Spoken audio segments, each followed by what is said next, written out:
All right, welcome back to episode 2 of Good Time with Mike Mancusi. I'm Mike Mancusi. I'm going to start it off every time like that, even though it's unnecessary, because I'm the only person here. I'm once again giving Mason Perrier free advertising space. I don't feel like it's necessary, but I do want you to know I'm not in anybody's pocket right now. Okay, and it's surprising because I have a full 35 viewers to this, and I'm pretty sure most of those are my mom and my direct cousins. But still, I shouldn't be giving out free airtime. It's valuable airtime. No, it's not. All right. I wanted to talk about Gen Z in the workplace. These kids won't even work nowadays. Am I right? People getting really mad at the Gen Zs about their work ethic. Here's my thing with the Gen Zs. They saw the scam. Millennials were scammed. Gen Zs had the benefit of seeing what happened to us, and they're just like, we're not doing that. That seems terrible. We're not doing that. Why are you guys doing that? Don't do that anymore. I really believe that human beings are just incentive based. Like ultimately, like it's like kind of like it comes down to like a what's in it for me kind of mindset with every human being. And I know that sounds bad. It's really not that. It's not bad. It's just like, how do you reward yourself? If generally the reward you feel or the motivation you have in life is to do good by other people and to do good by yourself and to like make the world a better place around you, it's good to be selfish, right? But when your selfishness starts to hurt others, that's when being selfish isn't good. But I do think like there's an intrinsic reward in helping others. So like your reward could just be like, I just like to do this. It makes me feel good because it helps other people. But that still is ultimately a reward for you because it's making you feel good about yourself and your life. But I don't think that's bad. That's fine. So when it comes to work, people want to know that their work matters to themselves and also to the world. With the Gen Zs, they've seen the system abuse, for lack of a better word, most people. They just don't see the value in the system, so they are tapping. They're tapping out. They're like, we're not gonna participate in this nonsense because it's ridiculous. Millennials, we were sold that like this is the system. This is the system. You go to school, you go to other school, you take on a bunch of money, you spend the rest of your life working it off. And that indoctrinated us into a system where it created like almost some kind of feudalism. Because it used to be like, okay, even if you don't wind up as a CEO, you can still make a good living for yourself, give you all the things that you need to be happy in life. And even if you don't love your work, it's fine because you'll have a family, you'll have a property, you'll have wealth, you can retire, whatever. You have something to look forward to. Slowly, that's become like you're going to be poor unless you become a rock star or a CEO or something like that. You're going to be poor. And also, we're going to try to replace you with AI. So you're not even allowed to just be poor. We also like don't even want you to really be here anymore. A lot of people, especially lower level people, basically like, especially with the way that companies are run now, it's like they can be let go at any time. There's literally no human value to them. So it's a system that's basically just like, you're going to be poor, you're going to be abused, and then also we can cut you at any time. And Gen Zs, I just don't, I think they look at that and they go, no, thank you. No, thanks. And I don't blame them for having that mindset. There's no motivation when you see a system that has been designed to screw you over. There's no motivation to get involved in that system. And I don't know if they view life the same. Like, I think there's a lot more nihilism with their generation, and they just are like, they've lost a lot of religion, whatever. but it's a lot of just like, we're only here for a short period of time, so I'm not going to spend it getting abused by somebody, by a stranger. Kind of makes sense when you break it down. Kind of makes sense. And I don't blame them for feeling that way. But there's a couple things with the Gen Zs. One, life is work. Like that's what life is. I recognize that it would be great if no one ever had to work across human history and we can just prance around and do whatever we want all day. It's just not really the reality of life. Life has always been work. It's just, what kind of work are you doing? Back when it was cavemen, they had to, their work was like, I gotta choke out a pig so that my family can eat today. So when you really put it into perspective, like, things have been a lot worse. Yeah, you have to work for a company. You got to show up to an office. You got to whatever. You got to make some calls or put in some spreadsheets or whatever that you don't want to do. You're sitting in an air-conditioned room. Things have been worse. You don't have to wake up and be like, oh, great, I have to go find a wild animal that I have to spear with a spear that I made with my bare hands. And also, I need to make sure that, like, my kids don't get eaten every single day.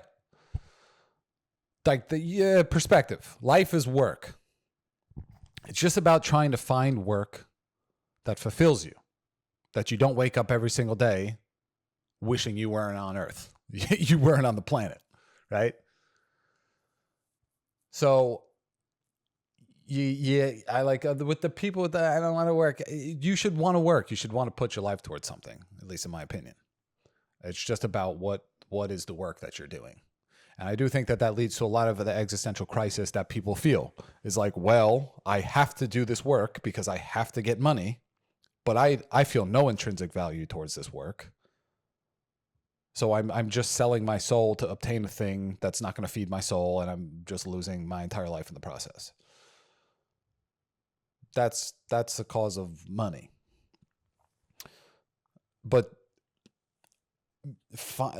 try to find work that doesn't crush your soul. It doesn't have to feed you. It doesn't have to be the best thing that's ever, like, you wake up every single day, but it just has to be that, like, work that you tolerate, that you enjoy, that you feel like you're genuinely providing value to the world, and there's some kind of intrinsic reward. People think that, like, oh, I want my dream job. For one thing, 98% of people don't get their dream job. Most people that do get their dream job realize that, like, that wasn't even their dream. It was just some whatever fantasy they had when they were a child that they thought something was cool, and now they have it, and it's their actual work that they need to do every single day. And they're just like, well, this sucks. This sucks now. I heard a phrase one time that was just like, the popular phrase is, find something that you love and you'll never work a day in your life, or something like that. I heard a better phrase, which was just like, if you make your job something that you love, then you're just gonna be prepared to hate something that you once loved. Like, that's what it is. Dreams are dumb. Nah, you gotta have dreams.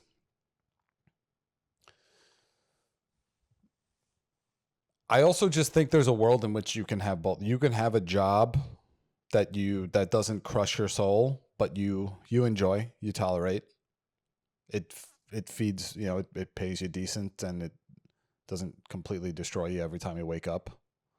And you can find passions outside of work to fulfill that thing. I just think people try to pigeonhole this, like, I just need to be this one thing, when it's like, no, diversify yourself. My goal when I was young was to be a pro athlete. Was that smart? No. Look at me. I mean, I know. No, I was going to say, like, I kind of look like it. No, I don't. I do not look. I'm not even close to a professional athlete. I'm an athlete. If the standards for an athlete are, can I score 10 points in a pickup game at the 92nd Street Y? Like, I'm an athlete in that sense. But here's me. Pro athlete is not even, I can't reach as high. Like, it's somewhere near a plane right now is how high the difference between me and a professional athlete. That's exaggerative, but It's true. I'm not a professional athlete. That was a stupid dream that I had. And it's okay because that dream got me to a certain phase of life. It got me to 22 years old where I was just like, okay, probably not happening. But at least it kept me going to this point, right? And I'm, of course, kidding. I still think I can make the G League. Like I can still make the G League. I'm just not actively my fast twitch muscles aren't fast enough. And I don't feel like working on them. If I just worked on my fast twitch muscles, I could probably be playing for the Long Island Nets right now. That's just a joke. I gave up on my pro athlete dreams when I was like 20. Okay, but that's fine because then you find something else. Okay, that's where I'm at in life. That dream's dead. Now let me find a new dream. That's kind of what life is. Chasing dreams. You either get them or you don't. Even once you get them, you're probably not going to be happy. And then you find something else. You just keep moving. And then someday you stop moving. That's what life is. Anyway, somehow this was about the Gen Z work ethic. No, I don't think they have bad work ethic. I just think they're poorly motivated because society has not motivated people anymore the right way. It has basically just said like, hey, work or you're going to be living under a bridge. Follow our rules or you're going to be living under a bridge. And millennials, again, this was the thing we were sold. Gen Z's had the hindsight of seeing what happened to us, and they're just like, that's why, what's the motivation in it? What's in it for me? Why would I do that? But there is, of course, an overreaction. Whenever these kind of societal shifts happen, there's always, the pendulum goes a little too far. So that's my message is find work. You got to work unless you have a trust fund, and then nothing applies to you. None of these rules apply to you. Congrats. If you never have to work, you never have to work. Although you're probably still going to have to find something to do. Just make sure it's not comedy. That's what a lot of people do now. Oh, I don't have to work. I'm going to do comedy. Don't. The only reason you should do comedy is if you're funny and other people have validated that you're funny. Other people that have no incentive, financial or emotional, to tell you you're funny have told you you're funny. And the way that they tell you you're funny is they laugh at you. They laugh. They laugh because they don't laugh at you because you're pathetic. They laugh at you because you said funny things or did funny things. Mostly said funny things. A lot of people think they're funny because they, get drunk at the wedding and they do a belly flop and they think they're funny. That's not what funny is. Just try to find something that you're really good at and do it. All right. The other thing with Gen Zs, and this isn't really for the Gen Zs, this is for people that manage Gen Zs. They don't, you need to manage them the right way. This generation is all about treating people like people. A lot of my stuff that's done well online is the corporate translator. It's me making fun of a lot of the corporate jargon. There's been a complete disconnect in the way that people talk at work, and it's absurd. And I don't like that. I love making fun of it because, like, can we just acknowledge how ridiculous this is? The way that we talk around here. What are we doing? What is this? People want to be treated like people. I think that's why my sketches resonate so well. When you don't speak to people like people, they see that people don't like being lied to. They'd rather be told a difficult truth than feel like the wool is being pulled over their eyes or whatever that is. And especially Gen Zs. They want to be treated like people. You need to respect their work-life balance. You need to treat them with compassion. Because I really do believe and I think millennials are largely good managers because we recognize this, that if you really treat somebody well, they'll go to war for you. And that's ultimately, that's what I've always tried to manage. Like if you work for me, I'm going to, I'm obviously, there are certain managerial things that you need to do in terms of setting expectations, things like that. But I want you to know I care about you. I want you to do well. I'm going to go out of my way to treat you well, also invest in you. And normally what I've seen is people respond very well to that kind of treatment, and they want to go to war for you. So you can't, if you're a Gen X or a boomer or something and you're working with Gen Zs, you can't expect them to respond to the same kind of managerial techniques that were good in 1993. You got to adapt or die. And these young kids want to be treated differently. I don't blame them. I think we all want to be treated. Can we just like, this is ridiculous. We're all going to be dead. None of this matters in the grand scale. In 100 years, we'll all be dead. None of this will matter. All be forgotten.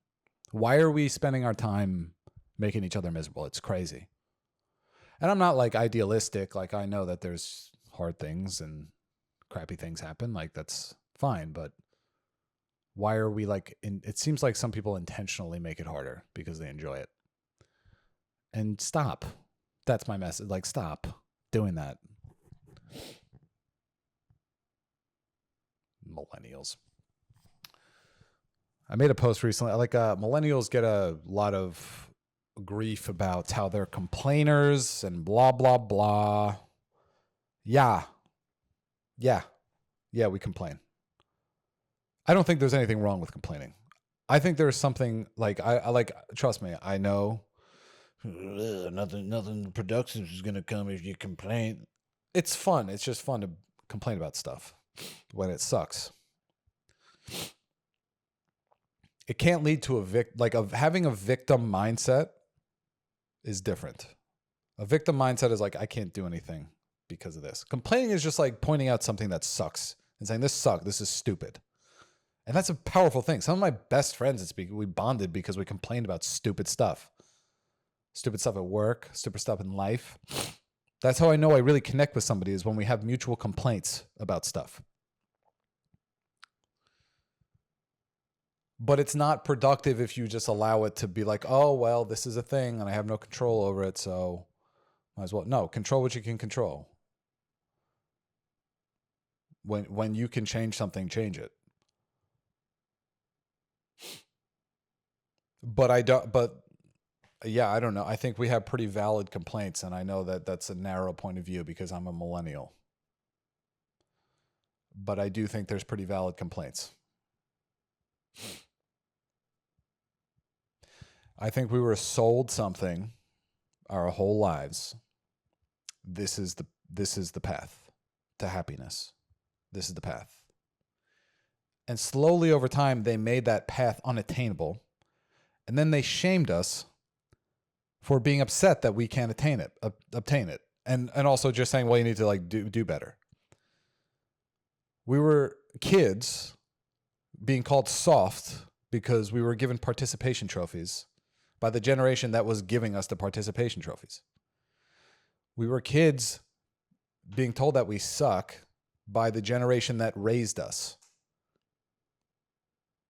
You raised us. What the whole generation sucks. It might be because there might be some kind of phenomenon happening here. And it might be some kind of commonality based on the way that we were collectively brought up.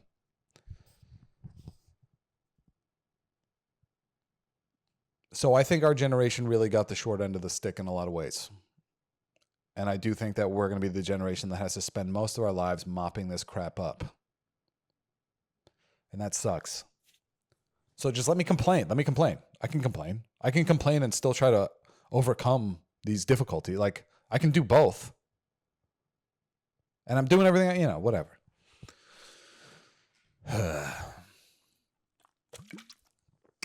This episode is brought to you by Mason Perrier, our good friends over at Mason Perrier. Ultimate France. New. The way that they label these bottles, or just products in general, is truly absurd. I don't think people realize that, like, this is all like an art. This is art. The way that, like, there's marketing people that have studied psychology and how they need to design labels and things like that. Like the fact that a candy bar that they just made a candy bar where they sprinkled in like 5 grams of protein powder. They'll just put on the label, high protein. And then you look at the ingredients. You're like, this is literally a Snickers bar that you just took. You took like a sprinkle of chocolate protein powder and you kind of coated it on the top. Oh, no, natural ingredients. Because it has there's peanuts in it. Natural ingredient. Stop. Don't fall for this crap. Created by Mason Perrier. Ultimate sparkling water, natural electrolytes for taste. New. What does that even mean?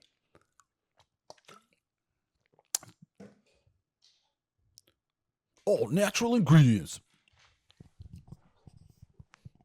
I'm so sick of these labels. There's so many ridiculous marketing gimmicks over the course of history that have just like wrecked this country's, or probably the world. I don't know about I'm ignorant. I never leave the country. I don't know. All the marketing gimmicks. Breakfast is the most healthy meal of the day, or the most important meal of the day. No, it's not. No, it's not. What? That was something that's been ingrained in my brain since I was a kid. And I don't mean to hate on the boomers. I will admittingly, I do have a lot of harbored resentment for the boomers. But I don't like to crap on the boomers. My parents are boomers. I love them to death. There's lots of boomers I love, but I think largely as a generation, they were pretty bad. I think a lot of them would admit that too. Is that a crazy take? I don't like to do hot takes. Is that a hot take? They were a pretty bad generation. Not great. Okay? And part of my complaint about them is that you're supposed to go. That's how, and I don't mean die. I mean, yeah, sure. That's what's supposed to happen eventually, and we all will. But like, I mean, just go, retire, like go away, retire. This is what happens in society. Old people realize that like, we can't run this anymore. We're too old and we don't want to. We're tired. Hand it down. That's that's the natural progression. But boomers are just hanging on for dear life. Like, no, we'll never let this world change. It's gonna change. That's what life is. It's literally just constant change. Like nothing stays the same forever. And the more that you try to hold on to it forever, that's where a lot of these breakdowns happen. And I think that's a lot of what we're feeling right now. But then we have the overreaction of younger people being like, well, everything needs to be AI. It's like, all right, there's got to be some kind of in between, right? Between the boomers wanting no technology and us wanting literally all technology. Like, there's got to be some middle ground. No?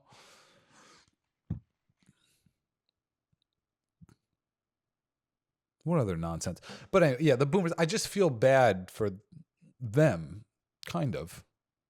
Not really. But like they didn't have the power of information. We have the power of information now. All they were doing was listening to the television, listening to doctors, people that were supposed to tell them the right information. And who knows, maybe the doctors thought it was the right information. I don't know. But they were just going based on that. And then they fed that down to us when we were kids. And then those are beliefs that we've held until pretty much the last 5 years, when now we have access to any piece of information we could ever want. And we've realized that a lot of what we've been told for 20, 25, 30 years is wrong. It is very wrong. And nutrition's one of those big ones. Finally, we're starting to open our eyes to the fact that like the food in this country is not food. It's all marketing. Just, I don't know what, like, it's always been called junk food. I think we call, junk food. You eating junk food? I don't think we realize that you're literally eating junk. Like, it's junk. It's garbage. Not even garbage that just like kind of comes through your body and goes out the other end. It's garbage that is actively hurting your body. But it's organic. It's organic, straight from natural ingredients, as it says in big letters. Meanwhile, you go look at the ingredients, and it's like niacinamide. Literally, you look at the ingredient. Like, people are like, to think it's like some kind of conspiracy theory about the food. Literally, look at the ingredients. Not on this. This is actually fine. I think. I don't know. Did they find a way to sneak some chemicals in here too? No, I think we're good. Ingredients: water, carbon dioxide. Oh, no. I'm just kidding. I know that's fine. Is it, though? I don't know. I don't know anything anymore. But look at ingredients on the food. It's insane. It's like they're not even hiding, that they're literally just putting a weed killer in your body. Protein. It's just... So, yeah.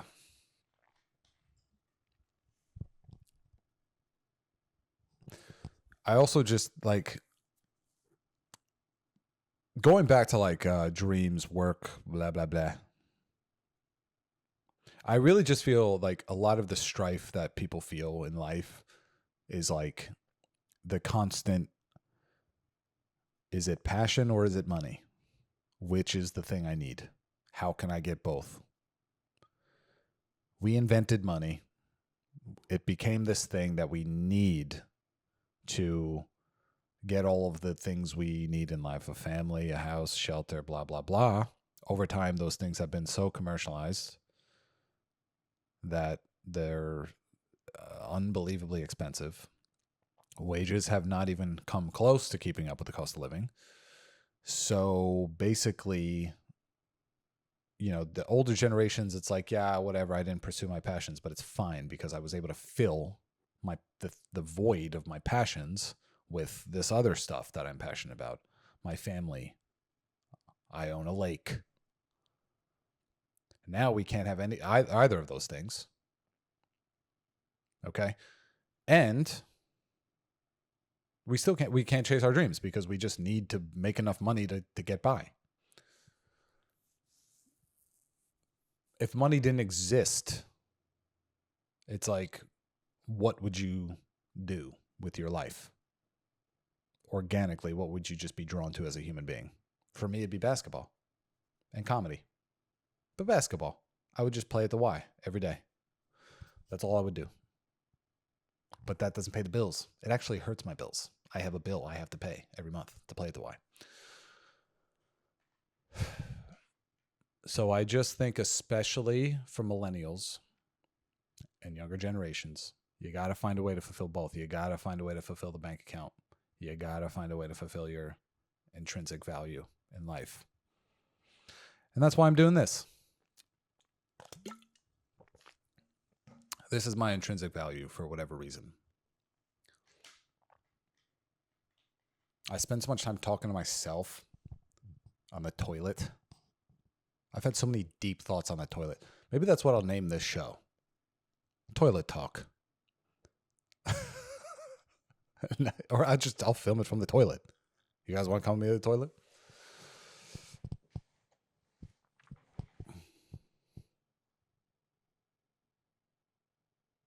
There's always ways to find both. And I know people, I talked about this in the last episode, but like people are like, well, I don't have a passion. I think, yeah, you do.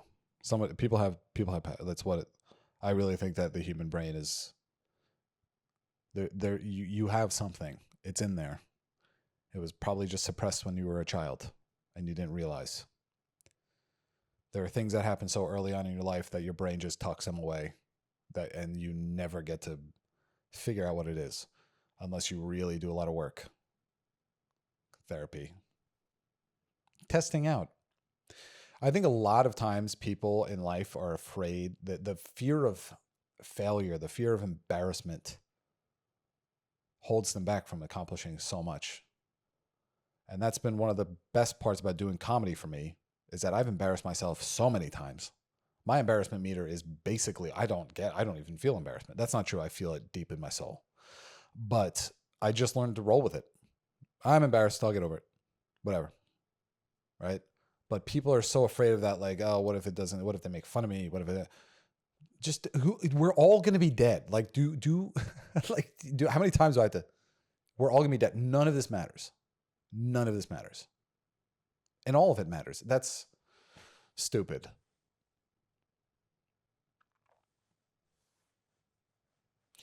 It matters. The time that you get is the time that you get.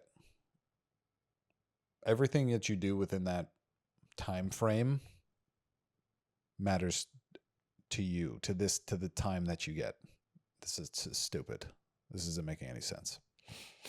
But I just mean, like, people think that, like, oh, because you embarrass yourself that one time or you failed at this one thing, that it matters somehow in the grand scheme of the way. It doesn't matter.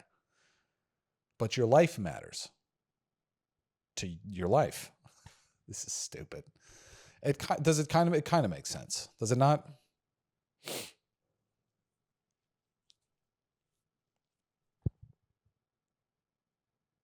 What the hell was I talking about? Dreams.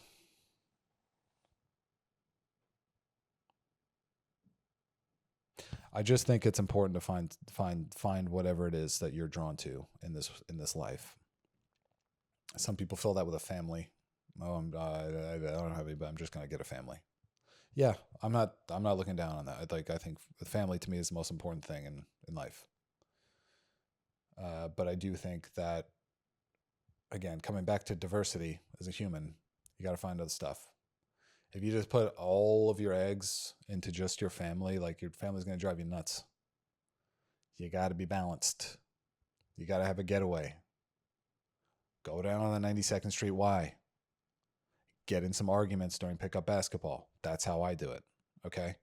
I'm kidding. But actually, it's very important.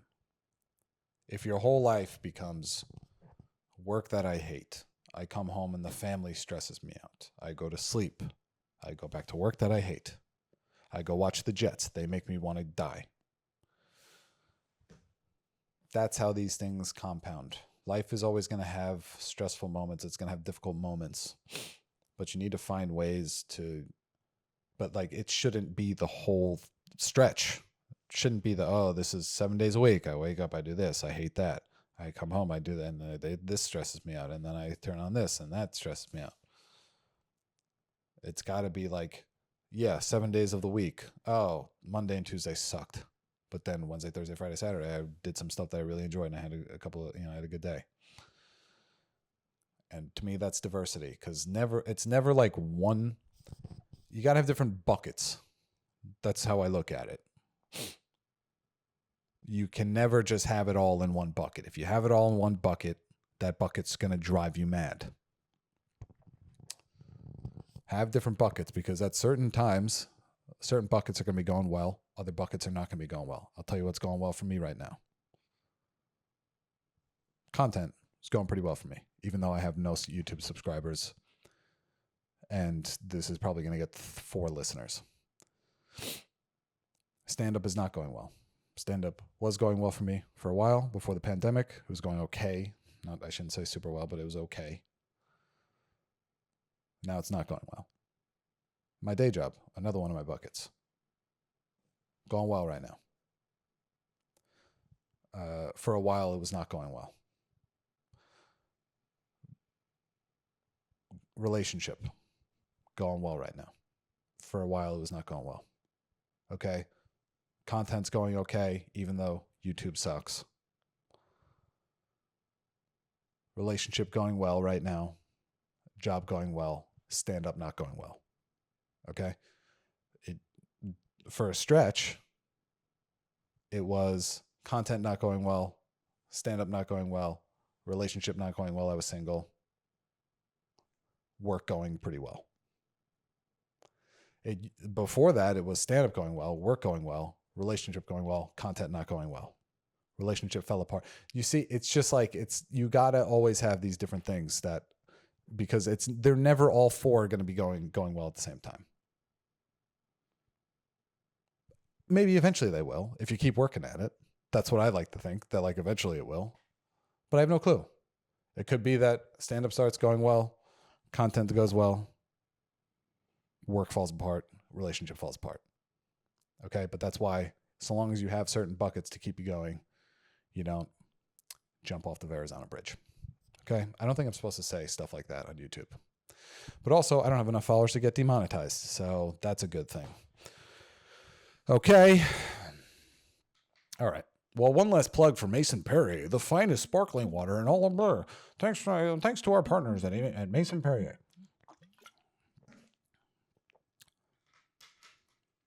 That's how I try to fake my way into getting sponsorships. Like maybe someday they'll actually see that and be like, we actually like that. Here's $500. All right. Thanks for listening. See you next one. Bye.